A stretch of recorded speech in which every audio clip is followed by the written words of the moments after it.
শিরার ভিতর দিয়ে ঢুকে আপনার কালবের গোড়ায় বসে বসে বসে বসে ধোঁকা দেয়।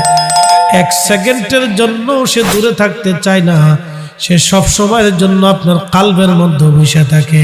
যখন মানুষ আল্লাহর জিকিরের ধাক্কা দেয়, কোরআনের ধাক্কা দেয়, তখনই শয়তানটা কাল থেকে বের হয়ে পালায় চলে যায়। একবার জোরে বলেন সুবহানাল্লাহ। ওই যুবকের মন তো বারবার জেনার দিকে আকৃষ্ট হচ্ছে, জেনা করব। তখন ওই যুবকের নফস তার নিজেকে ডাক দিয়া বলতেছে, হে বান্দা, তুমি যে জেনা করতে চাও, জাহান্নামের আগুনে পড়তে চাও, দুনিয়ার আগুনের চাইতে জাহান্নামের আগুন 70 গুণ উত্তাপ বেশি।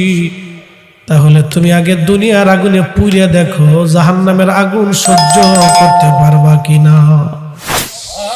এই কথা বলিয়া যে সামনে প্রদীপ চেরা